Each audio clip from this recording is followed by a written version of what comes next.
Глава Республики Башкортостан Радий Фаритович Хабиров. Башкортостан Республикасы башлыгы Радий Фарит улы Хабиров.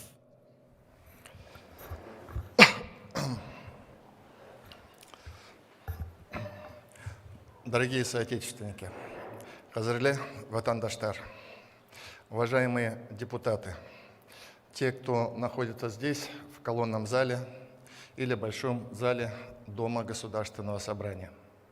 В соответствии с Конституцией Республики Башкортостан обращаюсь к вам с ежегодным посланием. Сегодня я подведу итоги, чем жила республика в непростом 2020 году. Поделюсь с вами мыслями о том, как будем двигаться дальше в наступившем году. Укреплять экономику, решать социальные задачи, находить новые точки роста для нашей республики. Вы поймете меня правильно, если буду говорить сегодня не только о коронавирусе.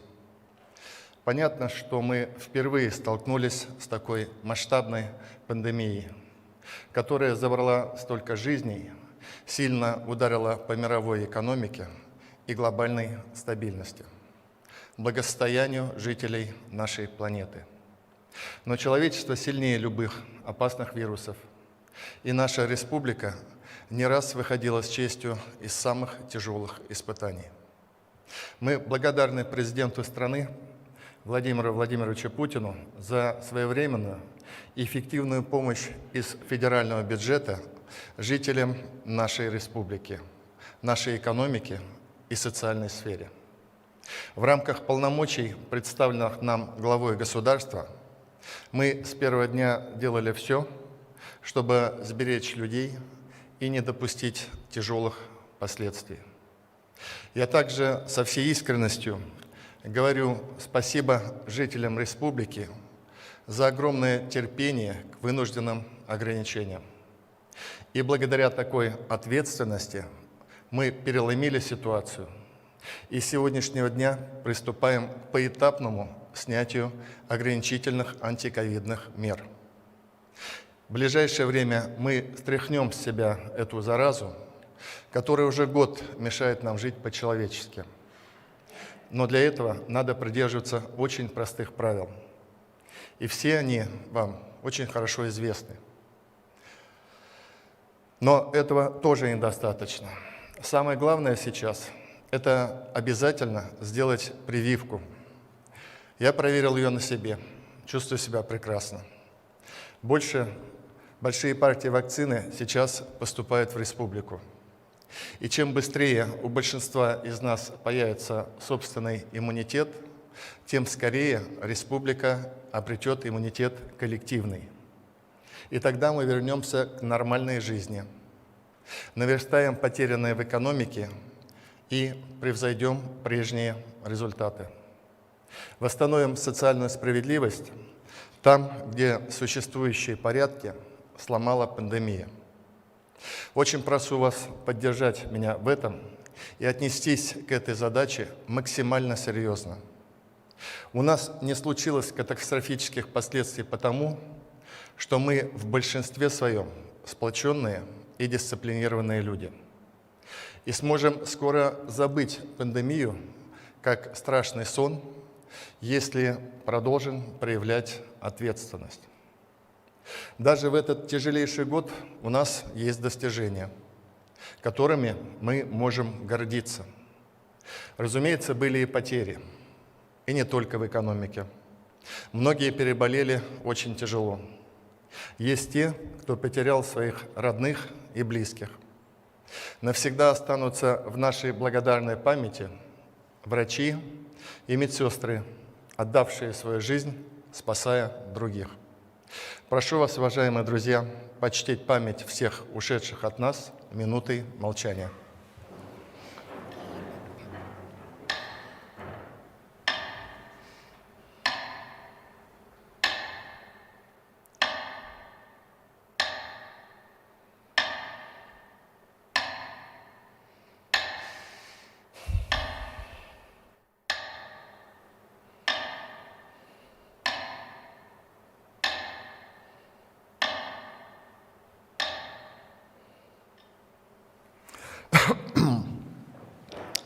Уважаемые друзья, 2020 год наглядно показал всем нам, чего мы на самом деле стоим.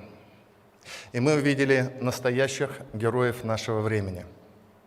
Замечательные примеры профессионализма и взаимовыручки. Наша экономика, социальная сфера, а главное люди проявили огромный запас прочности. Все это вызывает глубокое уважение. Я горжусь своей республикой, горжусь своими земляками. И согласитесь, есть за что.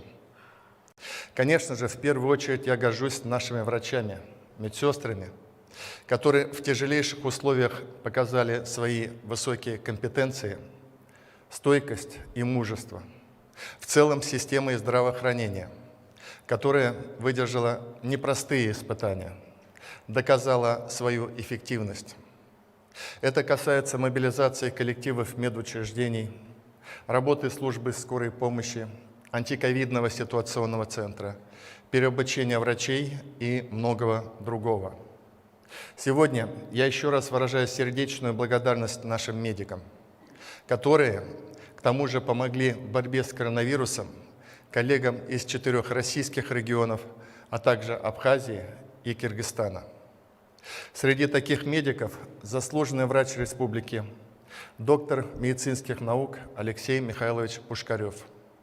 Когда в апреле в РКБ имени Куватова сложилась непростая ситуация, он, как заведующий отделением, круглосуточно оказывал медицинскую помощь пациентам с инфекцией, самоотверженно нес вахты, а переболев ковидом, сразу же вернулся к работе. Спасибо вам, Алексей Михайлович, за спасенные жизни и здоровье.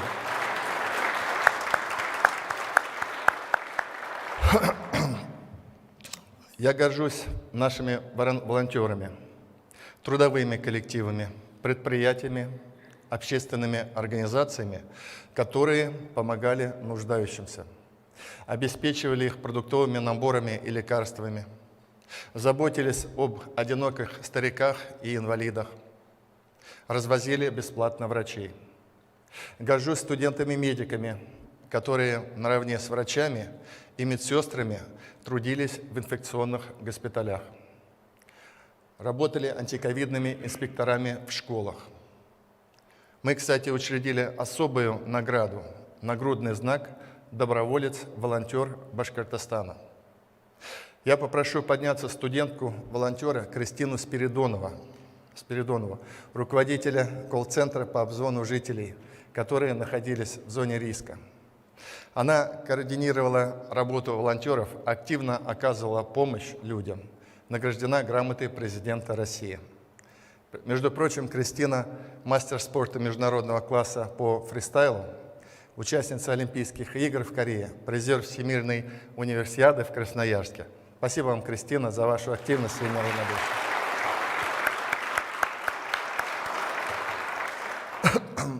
Конечно, я горжусь нашими учителями, преподавателями колледжей и вузов, которые, как и врачи, оказались в сложной ситуации. В сжатые сроки все учебные заведения были вынуждены перейти на дистанционное обучение. И педагоги республики справились с этой непростой задачей, хотя проблем было очень много. Среди них Эмма Эдуардовна Софиуллина, учитель английского языка Уфимской гимназии номер 39. Она на очень высоком уровне выстроила учебный процесс в онлайн-режиме и заслужила благодарность учеников и родителей. Кстати, Эмма Эдуардовна – лауреат Всероссийского конкурса «Учитель года России». Спасибо вам, Эмма Эдуардовна, за любовь к профессии и к своим ученикам.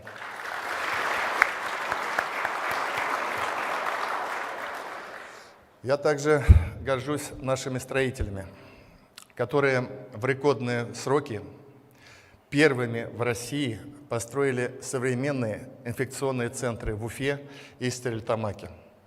Ввели 30 тысяч квадратных метров за считанные недели, чтобы как можно раньше эти госпитали приступили к спасению жизни людей. Сегодня этот опыт признали лучшим, а наши цветки курая стали расцветать и в других регионах. Горжусь тем, что по-прежнему мы не бросаем своих. Не бросили и в этот раз. Вернули домой всех туристов, оказавшихся за пределами Башкортостана и России. Приняли также решение вывести на родину вахтовиков, чтобы оградить их от массового заражения. Организовали спецрейсы, разместили их в обсерваторах. В целом через них прошло около 25 тысяч наших северян. Сердечная благодарность также труженикам культуры. Мы с вами не можем жить без театров, концертов, кино, литературы. И наши артисты, художники, писатели, музейные работники запустили десятки онлайн-курсов, интернет-акции, мастер-классы, виртуальные экскурсии и концертные программы. Уважаемые друзья, все мы можем гордиться результатами этой нашей общей работы. Обратите внимание, несмотря на трудности, мы не допустили обвала экономики. Перестроились и завершили год почти со 100% индексом промышленного производства. Сумели удержать ситуацию благодаря своевременным антикризисным мерам, поддержке обрабатывающих отраслей и выпуску новой продукции. В национальном инвестиционном рейтинге Башкортостан вошел в число лучших регионов, поднявшись за год с 16 на 9 место в стране. Даже в такой непростой год наши предприятия не свернули свои инвестпрограммы. На УМПО продолжилась модернизация мощностей по производству авиационной продукции. На нефтеперерабатывающем комплексе «Башнефти» идет реконструкция установки гидрокрекинга и производства ароматических углеводородов. В компании «Газпром нефтехим Салават» запустили водородную установку, а в ближайшее время ведут еще комплекс каталитического крекинга. Салаватский катализаторный завод начал производство порошкового силикагеля. Вообще это лишь малая часть того, что сделано в прошлом году.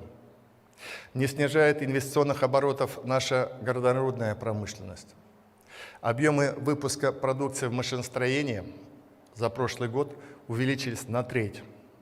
74 резидента 5 наших моногородов, территорий опережающего развития, уже вложили 4 миллиарда рублей. И главный результат – это 3000 новых рабочих мест. Мы по-новому организовали взаимодействие с «Газпромом», «Роснефтью», «Ростехом», создали с ними совместные рабочие группы, усилили поддержку лесной и легкой промышленности. Нам также удалось снять во многом болевые точки на некоторых наших предприятиях. Например, благодаря компании «Ростех» выросли заказы у Кумертауского авиационного предприятия. Загружено производство Белебеевского завода «Автонормаль». Кратно увеличились отгрузки в Стальтамакском НПО станкостроения.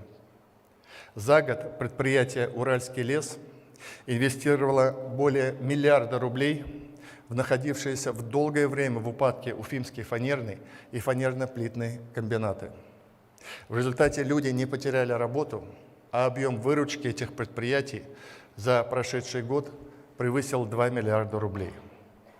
Птицеводческий комплекс имени Мажита Гафури, который простаивал более 3 лет, сейчас, благодаря новому инвестору, загружен на полную мощность. Помогли также более 50 тысячам предпринимателей. Ввели дополнительные налоговые льготы, механизмы имущественной и финансовой поддержки бизнеса. Самые востребованные, доказавшие свою эффективность меры, мы приняли решение продлить. Как правительство развития мы сделали ставку на прорывных направлениях и добились серьезных успехов на федеральном уровне. Правительство страны поддержало нашу инициативу о создании на базе 3 индустриальных центров – Ишимбая, Стальтамака и Салавата – особой экономической зоны промышленного типа «Алга». К нашим 5 территориям опережающего развития добавилась уникальная, мощная площадка где каждый инвестор сможет быстро создать высокодоходный бизнес. Кстати, там уже вовсю кипит работа. Площадки «Алга» начинают осваивать резиденты. В этом году 800 новых рабочих мест появится. В следующем еще почти 2000. Поэтому, учитывая огромный интерес к нашей особой экономической зоне, инвесторов, в том числе и зарубежных, поручаю правительству республики проработать возможность расширения ее территории. Для индустриально мощного Башкортостана следующий шаг – это формирование промышленной экономики нового уровня. И для этого мы прорабатываем вопрос о создании второй особой экономической зоны технико-внедренческого типа. Нам нужны на самом деле эффективные инструменты для поддержки в республике именно наукоемких отраслей, производства высокотехнологической продукции.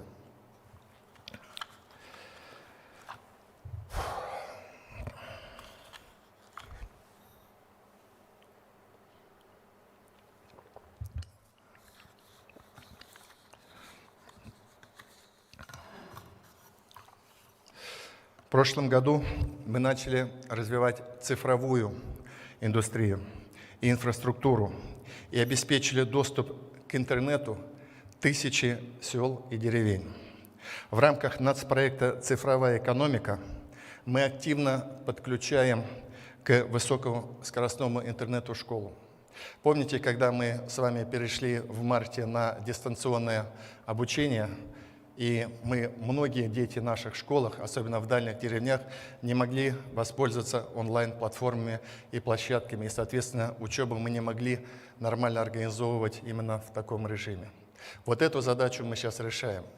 Я очень признателен нашему правительству, которое провело довольно эффективные переговоры с Ростелекомом, и сейчас мы приняли программу по увеличению количества интернирования, если можно так сказать, наших именно отдаленных деревень. Но к концу уже этого года все школы и 500 ФАПов будут обеспечены высокоскоростным интернетом. Важнейшего успеха мы добились в начале декабря, одержав победу в федеральном конкурсе.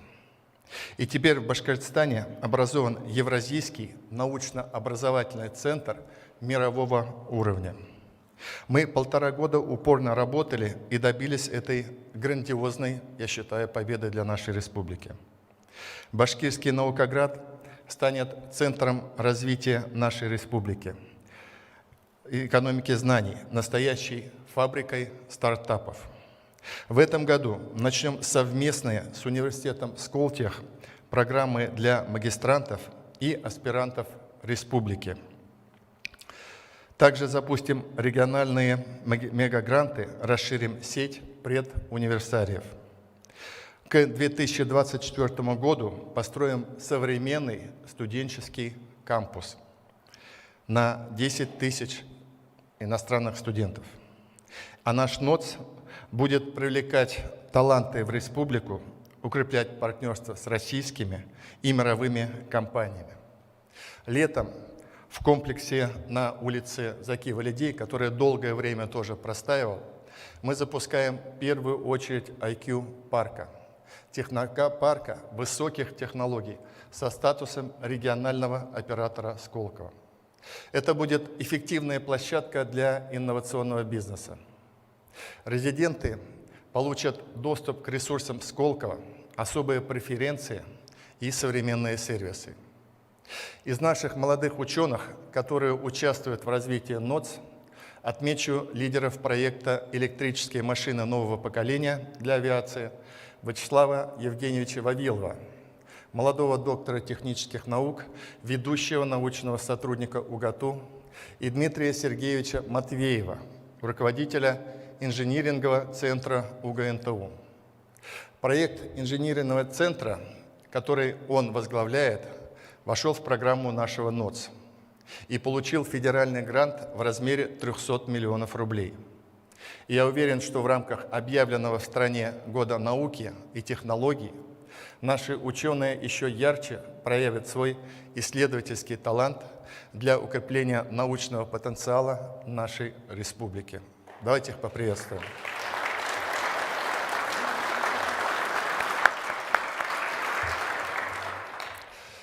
Я хочу сказать спасибо всем, кто двигал проекты особой экономической зоны и научно-образовательного центра.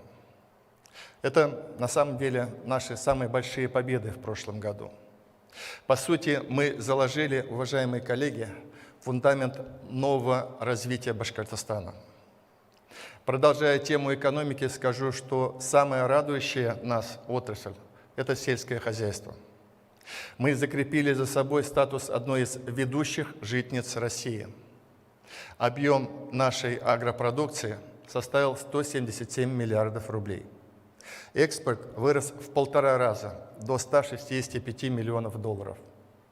Я прошу подняться Арифа Фарахидиновича Кантемирова, механизатора сельхозпредприятия имени Фрунзе Федоровского района, заслуженного работника сельского хозяйства республики. Стаж работы 35 лет. Ариф Фарахидинович на своем комбайне в 2020 году намолотил более 2000 тонн зерна. Спасибо вам за такие показатели. Спасибо вам большое. И именно вот благодаря таким героям Аграрного фронта наш республиканский каравай в этом году достиг 4 миллионов тонн зерна. Такой урожай, он второй за последнее десятилетие. Я думаю, что мы можем больше. Кстати, высокие урожаи не должны быть какими-то разовыми рекордами, а должны стать нашими ежегодными показателями. Я ставлю перед Минсельхозом Республики задачу довести к 2024 году урожай зерновых до 5 миллионов тонн. Впервые в прошлом году наши аграрии приобрели сельхозтехнику на 10 миллиардов рублей. Такого никогда не было. И по количеству приобретенной техники мы в тройке лучших регионов Российской Федерации. И замечательно, что у нас крепнет движение инициативных частников, способных действительно оживить сельскую экономику. Мы гордимся нашими фермерами, продолжим работу по развитию экспорта сельхозпродукции, будем повышать в нем роль фермерских хозяйств. В период пандемии у нас, кстати, не было дефицита ни по одному товару. И тем не менее надо отладить взаимодействие производителей, переработчиков и торговых организаций от поля до прилавка. Отмечу, что мы начали этот процесс, будучи всего лишь, подчеркиваю, всего лишь 6-ми в Приволжском округе по объемам переработки. Я поставил задачу, чтобы к 2024 году Башкортостан вышел на 2-е место. И мы будем ее решать и укреплять нашу продовольственную безопасность. В прошлом году завершился 2-й этап программы развития Зауралья. В ее рамках очень многое сделано в экономике и социальной сфере для этих районов. Реализованы десятки инвестиционных проектов. В марте, кстати, откроется завод по выпуску сухих строительных смесей и белого цемента компания «Цемикс». Зауралье получит это значимое в масштабах России производство как мощную точку для промышленного роста. А сейчас мы разрабатываем новую стратегию развития Зауралья, включающую в том числе вопросы укрепления его транспортной и энергетической системы. Планируем построить железную дорогу Сибай-Сара. Много об этом было разговоров, но мы решили двигаться до результата, которая существенно сократит грузоперевозки до границы с Казахстаном. Введем в Сибай электрическую подстанцию на 500 киловольт. Введем еще более 25 социальных объектов, а это школы, детские сады, больницы, ФАПы, бассейн в селе Акьяр, ледовую арену в Баймаке, которую уже вот весной начнем строить, и многое-многое другое. Обращаясь к жителям Зауралья, я скажу: «Ихлас айтам, достар. Біз һәр сақызға ярзам итеп торырбыз. Урал арайғы райондары сәске атасақ. Уважаемые друзья, скажу о нашей работе по повышению качества жизни в городах и селах республики. В прошлом году более 100 тысяч семей улучшили свои жилищные условия. И это один из главных и самых радостных результатов работы нашего строительного комплекса. Пусть эти новые дома будут наполнены звонкими детскими голосами. К 2024 году мы должны окончательно решить проблему обманутых дольщиков. Очень болезненная для всех проблема. Для этого очень энергично работали этот год и заложили в том числе в бюджете федеральном средства в размере 6 миллиардов рублей. И мы будем наращивать ввод жилья. В этом нам оказывает большую помощь правительство России. И мы благодарны президенту страны Владимиру Владимировичу Путину за его инициативы по развитию жилищного строительства. Вот только могу сказать, до 2024 года мы получим из федерального бюджета на развитие инфраструктуры жилищного строительства более 8,5 миллиардов рублей. Программа сельской ипотеки в нашей республике оказалась самой успешной в стране, как по числу кредитов, так и по объему выданных средств. И сейчас могу вам сказать, многие регионы изучают нашу башкирскую программу жилстройсбережений, благодаря которой многие семьи улучшают свои жилищные условия. Сегодня с нами Галина Сергеевна Супрун, машинист башенного крана, предприятие «Вертикаль», почетный строитель России с 40-летним стажем работы в отрасли, наставник молодых. Знаете, Галина Сергеевна возводила уфимские микрорайоны Инорс, Затон, Сипайлово, Южный, Колгуевский, Миловка, Кузнецовский Затон. Давайте Галину Сергеевну поблагодарим за преданность ее профессии. Спасибо. И благодаря таким именно как вы, профессионалам, которые всегда во всех смыслах на высоте, наша республика по объемам построенного жилья в числе лучших в стране. И мы делаем все, чтобы наши дороги и транспорт отвечали самым высоким стандартам. Масштабно обновляем автобусный парк. За 2 года приобрели для нашего Башавтотранса 723 новые машины. И в этом году на наших дорогах мы минимизируем количество старых автобусов. Международный аэропорт Уфа имени Мустая Карима признан одним из лучших в стране. Таким же станет и железнодорожный вокзал нашей столицы. У нас большие планы на электротранспорт. Возрождаем востребованные ранее и открываем новые трамвайные и троллейбусные маршруты. Есть проект строительства в Уфе сети туристических и транспортных канатных дорог. Очень скоро вы все это увидите. Вся Уфа летом превратилась в одну большую стройку. Долгие годы оставался замороженным проект восточного выезда. И мы приложили немало усилий и сумели его оживить. Теперь вообще это самая крупная стройка в новейшей истории Башкортостана. По ней есть, что очень важно, и федеральное финансирование, и надежный иностранный инвестор. Бельский мост продолжаем строить. Строим новую ставку на южном въезде в город. И прокладываем очень нужную дорогу Бирск-Тастобасадка. Решаем вопрос по реконструкции Затонского и Шакшинского мостов. Строительство моста в створе улицы Интернациональной. Нагаевского переезда, железнодорожного южного обхода Уфы. И сегодня с этой трибуны я хочу извиниться перед жителями республики за неудобства, связанные с реконструкцией важнейшего путепровода на пересечении улицы Заки-Валиди и проспекта Салавата Юлаева. Мы понимали, что этот шаг вызовет напряжение, безусловно. Но других вариантов у нас просто не было. Это обязательно нужно было сделать, увязав строительство новой ставки между мостами через реку Белую и вставкой, и развязкой. А зато, когда мы в сжатые сроки завершим все работы, ситуация на въезде в столицу значительно улучшится. Ставлю задачу перед правительством республики завершить реконструкцию путепровода к 1 сентября этого года. Скажу также о ситуации, возникшей при переходе на оплату отопления по факту.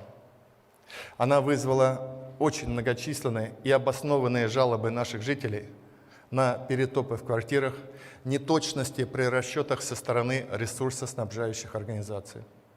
И эти многие факты подтвердились. Там, где ошибки допущены, мы их все исправим и будем возвращать людям деньги. Но при этом такое не должно больше повторяться. И соответствующее поручение правительству я уже дал. Мы продолжаем благоустраивать наши города и села. Строим хорошие дороги, стимулируем бизнес, создавать рабочие места. И все эти наши усилия работают на каждую семью и каждого жителя Башкортостана. Люди видят это и связывают свою судьбу с родной республикой. Миграционный отток у нас сократился за прошедший год в 1,5 раза по сравнению с 2019 годом. Показатели занятости и безработицы напрямую влияют на стабильность нашей экономики. И сегодняшние их значения, конечно, нас не устраивают. Уровень безработицы вырос по сравнению с январем-ноябрем прошлого года на 2%, дорос до 6%. Конечно, есть объективные причины такого скачка, но однозначно до конца года мы должны восстановить республиканский рынок труда. Соответствующие меры подготовлены и поручения правительству даны. Уважаемые друзья, знаменательным событием в год памяти и славы стало присвоение Уфе почетного звания «Город трудовой доблести». Президент страны Владимир Владимирович Путин также поддержал нас и подписал распоряжение о праздновании в 2024 году 450-летия Уфы. То есть юбилей, наш юбилей получил федеральный статус. Создается оргкомитет во главе с вице-премьером правительства России. И уже формируем план основных мероприятий. И мы намерены серьезно преобразить Уфу. Есть большие планы по благоустройству улиц, площадей, парков, скверов. Ни один район города не останется без внимания. Сделаем все, чтобы новая набережная стала любимым местом отдыха для жителей и гостей нашей столицы. Проведем реконструкцию Русского драмтеатра, театра кукол, Уфимского цирка. В планах подготовки к юбилею строительство центров спортивной борьбы, волейбола, спортивной гимнастики, технических видов спорта, комплекса для гребного слалома и, конечно, универсального футбольного стадиона. Мы, кстати, умеем украшать наш город, делать его еще уютнее. И, кстати, не раз уже доказывали в этом году. И мы преобразили площадку у фонтана «Танцующие журавли», сквер «Волна», парки «Дубки» и «Первомайский». Созданы и другие уютные зоны отдыха, такие как, например, креативные пространства «Арт-квадрата», где полно молодежи всегда. Мы благоустроим на достойном уровне парк «Кашкадан». Это будет озеро с чистой водой, современными площадками и велодорожками. Этим летом уже жители Уфы и республики смогут насладиться этим парком. При этом хочу сказать, что не только Уфа окажется в центре внимания. Мы будем работать над тем, чтобы в каждом селе и городе появились свои обустроенные общественные пространства, парки, детские площадки. В этом году в рамках нацпроекта благоустроим еще 130 территорий по всей республике. Мы улучшаем жизненную среду для людей, делаем ее уютной и безопасной. Давайте вспомним.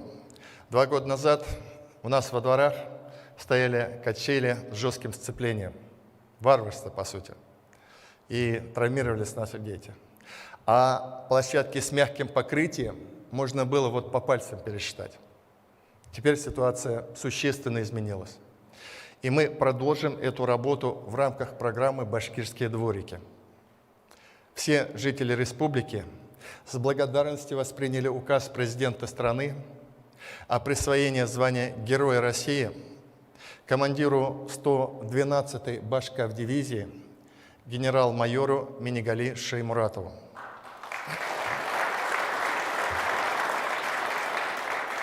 И сейчас вы сами можете видеть, полным ходом идет реконструкция Советской площади в Уфе.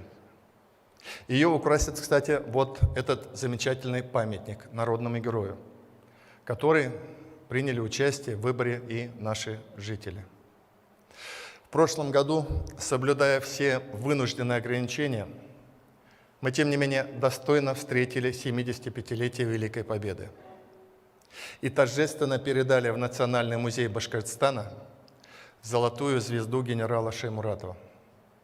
Приняли участие в общенациональной минуте молчания, провели парады для ветеранов войны, в онлайн-режиме акцию «Бессмертный полк». Наши солдаты Победы по-прежнему в строю. В год юбилея Победы исполнилась мечта 94-летнего почетного жителя Белебея Габдрауфа Саляховича Гореева. Всю войну этот ветеран был механиком-водителем на Т-34. И в наши дни он вновь сел за рычаги, но уже современной боевой машины на танковом полигоне. Опа, все нормально, все. Да. Все, опустились? Все, опускайтесь.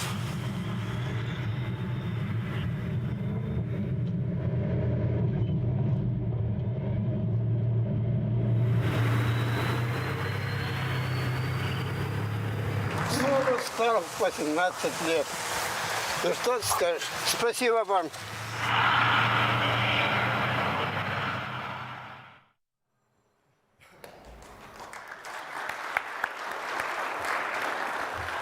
Уважаемые, я знаю, Габдрауф Саляхович смотрит, и мы с ним так и договаривались, сюда не стали приглашать, но он видит те слова, которые мы ему говорим.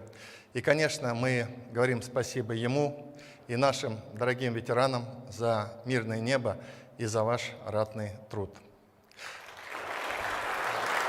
Память о подвигах старшего поколения всегда будет жить в наших сердцах.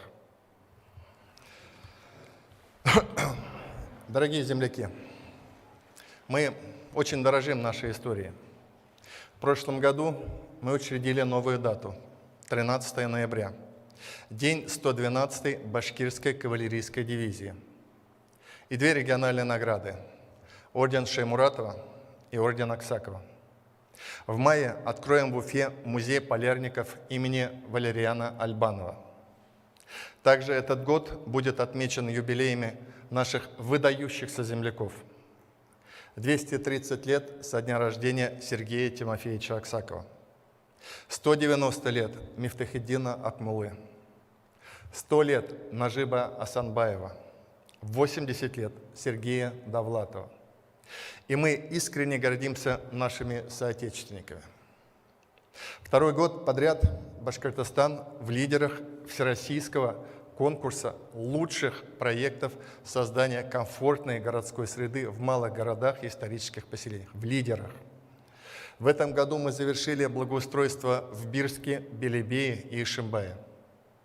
И более полумиллиарда рублей из федерального бюджета в прошлом году получили Баймак, Белорецк, Благовещенск, Давлеканово, Сибай, Учелы, село Воскресенское и Зилаир. Наш геопарк Янгантау первым в России и постсоветском пространстве включен в глобальную сеть геопарков ЮНЕСКО. Я очень признателен жителям нашей республики за бережное отношение к культурному, историческому и природному наследию нашего края. Мы активно продолжим эту работу. Кстати, уже подали заявку на новый геопарк Таратау, куда включен весь комплекс Шиханов. потому что так хотели жители Башкортостана. И это очень важно как для нас, так и для наших будущих поколений. Этим летом в условиях закрытия внешнего туризма мы с вами еще раз убедились, насколько замечательна наша природа и как она нравится нашим гостям. За летний сезон к нам приехало более 2 миллионов человек. С этого года мы будем формировать новые туристические территории с преференциями для перспективных проектов. У нас появится туркластер «Бурзянский», на который мы получили из федерального бюджета почти 400 миллионов рублей. Сейчас формируем еще 2 кластера «Могучий Эремель» и победивший во всероссийском конкурсе «Сердце Башкирии». Нужно нам всем активнее привлекать инвестиции вот в эту важнейшую для нас отрасль, создавать новые туробъекты, развивать сервис и в целом укреплять туристическую инфраструктуру гостеприимства. Уважаемые друзья, самое дорогое для нас – это жизнь и здоровье людей. Поэтому мы объявили 2021 год годом здоровья и активного долголетия. Наша задача – существенно снизить смертность. Мы возобновляем всеобщую диспансеризацию. Будем расширять лучшие практики по профилактике и лечению ковида. Запустим программу реабилитации потерпевших, в том числе на базе наших санаториев. Особое внимание уделим укреплению здоровья старшего поколения и созданию благоприятных условий для роста не просто продолжительности жизни, а активной, насыщенной жизни. И это не только медицина, но и оздоровительная физкультура, досуг, творчество, клубная деятельность, туризм и в целом, конечно, образ жизни. Мы продолжаем строительство хосписа, хирургического корпуса кардиодиспансера. Приступаем к строительству Центра детской онкологии и гематологии. А в следующем году начнем новую программу модернизации первичного звена нашего здравоохранения, особенно на селе. И мы направим туда более 20 миллиардов рублей на снижение смертности от основных причин, повышение доступности медицинской помощи, усилим работу по предотвращению гибели людей от ДТП, пожаров, чрезвычайных случаев и так далее. Важная для нас задача – это формирование современной образовательной среды. Мы строим школы и детские сады, поддерживаем частные дошкольные учреждения. Прошлый год для нас в плане строительства детских садов был рекордным. Мы их построили 25. Во всех городах и районах за 2 года мы открыли 175 точек роста. Это центры образования цифрового и гуманитарного профилей, оснащенные, что очень важно, новейшим оборудованием. А к 2024 их станет 813. И это самое большое количество среди регионов Российской Федерации. В них ребята осваивают цифровые технологии, учатся работать в команде, готовятся к участию в конкурсах и олимпиадах. Башкортостан с гордостью принял эстафету национального чемпионата «Молодые профессионалы WorldSkills». И в этом году его финал пройдет в нашей республике. И мы должны не только на высоком уровне провести этот, безусловно, престижный форум, но сделать так, чтобы подготовленная к нему база стала, можно сказать, нашим бизнес-наследием, готовыми площадками для стартапов, важных проектов молодых профессионалов, открытия малых предприятий. Прошу правительство республики внести предложение, в том числе и в этой части. В прошлом году очень сложным по известным причинам для подготовки к ЕГЭ, тем не менее, с удовольствием говорю, число стобальников у нас увеличилось со 111 в 2019 до 127. И это в сложных условиях. Вот эти ребята молодцы. И где-то нам с них надо пример брать. И они доказывают, что для умных и упорных нет никаких преград для движения вперед. Мы поддерживаем молодых учителей, выдаем гранты тем из них, кто работает в сельской местности. В рамках программы «Земский учитель» они также получают компенсационную выплату в размере 1 миллиона рублей.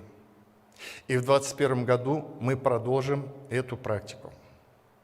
С 1 сентября мы обеспечили всех учеников начальных классов бесплатным горячим питанием. Мы одними из первых в стране приняли стандарт школьного питания, типовые контракты, внедрили единое меню, поставляем качественные продукты местных производителей, оснащаем пищеблоки современным оборудованием. Кстати, и родители участвуют в составлении меню через электронный дневник. При этом совершенно точно говорю, что недостатки в этой работе у нас есть. Дети еще жалуются, где-то не едят. И, конечно, мы должны сделать так, чтобы обеспечить наших ребят качественным питанием. Огромные суммы федеральных и республиканских денег идут на это. А ведь это важнейшая основа укрепления их здоровья. Кстати, так же, как физкультура и спорт. И мы гордимся тем, что Башкортостан – один из ведущих спортивных регионов с победными традициями и выдающимися именами. За 2 года в Уфе введены 3 центра – шорт-трека, спортивного плавания и крупнейший центр спортивной подготовки Риммы Баталовой. После реконструкции открылся бассейн «Нефтяник» в Уфе, стадион в Нефтекамске. В селе Раевский Альшеевского района возвели фокс-бассейном. При этом напоминаю, что к 2024 году мы должны построить 16 25-метровых бассейнов и будем обучать наших детей плаванию во всех райцентрах и городах республики. Наша республика стала пилотной площадкой федеральной программы «Спортивная борьба в школы». И мы сейчас оборудуем десятки спортивных залов с борцовскими коврами. А в этом году в Уфе состоится чемпионат мира по спортивной борьбе среди юниоров. И нам очень важно провести это престижное мероприятие на самом высоком уровне. Мы будем и дальше укреплять спортивный имидж республики в стране и в мире. Нам надо основательно подготовиться и достойно принять Международный фестиваль традиционных культур, 6-ю Всемирную фольклориаду. Она, кстати, впервые проводится в нашей стране, и мы должны достойно представить яркую, богатую культуру многонациональной России и Башкортостана. Уважаемые депутаты, дорогие друзья, для всех нас 2020 стал особым годом, о котором, конечно, мы будем помнить. Всем было очень непросто. Но я могу искренне сказать, что сделал все для того, чтобы мы с честью выдержали эти испытания. Я честно анализирую события прошлого года и понимаю, что каждое мое решение могло стать фатальным.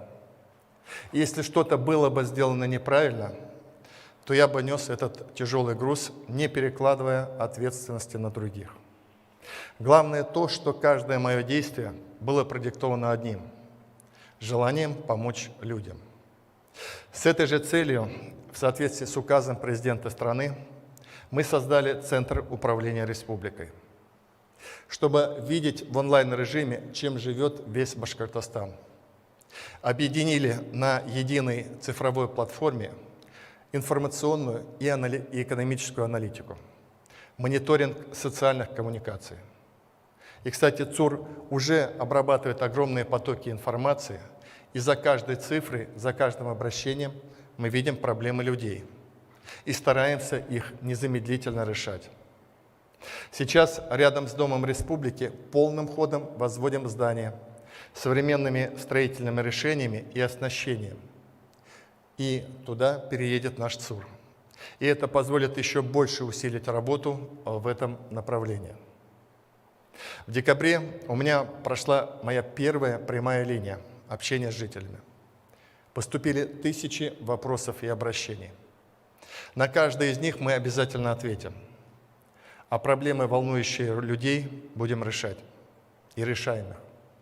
В этом году мы с вами, уверен, достойно проведем всероссийскую перепись и выборы в Государственную Думу. Нам вместе предстоит решать и новые важные задачи. Не только восстановить прежние темпы роста, но и выйти на устойчивую траекторию дальнейшего развития нашей республики. И что особенно важно в сфере демографии, чтобы нас, жителей республики, было больше, и чтобы всем нам здесь жилось лучше. Будем и дальше работать также единой, решительной командой. Скажу так, чем сложнее будут испытания, которые мы вместе преодолеем, тем сильнее и сплоченнее мы станем. В доказательство моих слов, уважаемые друзья, я хочу, чтобы мы поаплодировали десантнику Рустаму Набиеву.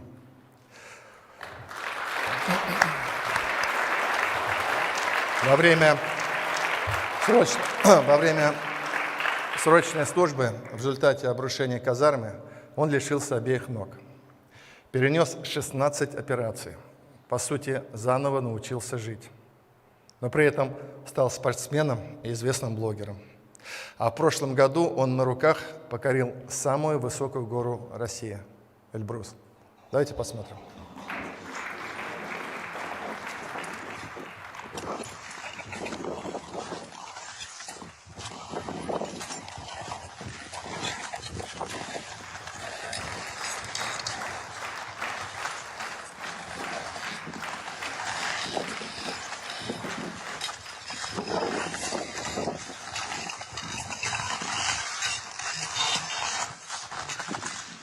Любимая дочки мои, я это сделал.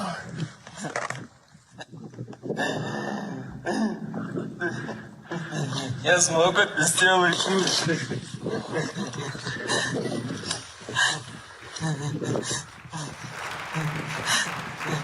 Вот этими руками я дошел до вершины горы Эльбрус.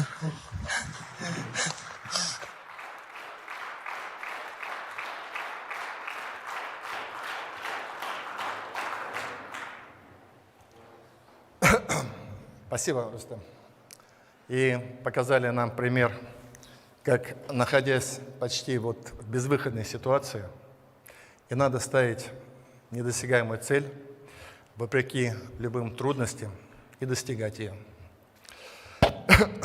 Уважаемые друзья, мы с верой и надеждой вошли в 2021 год. И уверен, что он будет для нас успешным. Принесет всем нам здоровье, стабильность и важные достижения. Ведь за любыми кризисами обязательно идут подъем и возрождение. Таков непреложный закон жизни. И любовь и добро всегда оказываются сильнее любых невзгод, испытаний. И несмотря на пандемию, жизнь продолжается. Кстати, интересный факт. Еще недавно рождаемость у нас падала двузначными темпами. В прошлом году мы наконец-то смогли переломить этот тренд. И у нас родилось почти столько же детишек, как и в 2019. Совсем немного оставалось. А в этом году, я уверен, родится еще больше. И меня радует, что растет число третьих, четвертых, пятых детей в семье. Согласитесь, что может быть важнее рождения нового человека. И это настоящее счастье, конечно, которое ничем нельзя измерить. Я хочу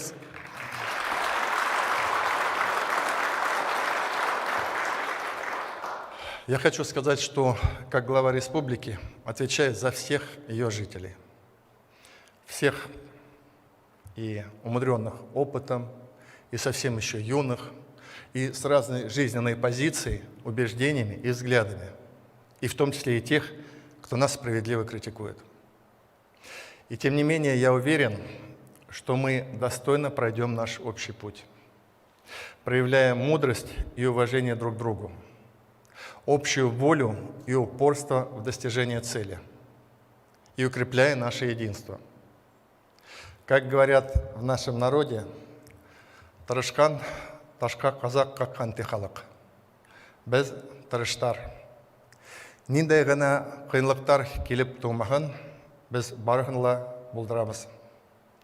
Хаялдарды тұрмышқа ашарыбыз. Тот, кто старается, и в камень, говорят, гвоздь вобьет. А мы настойчивые и обязательно воплотим мечты в реальность. Алга, Башкирия, вперед, Башкортостан!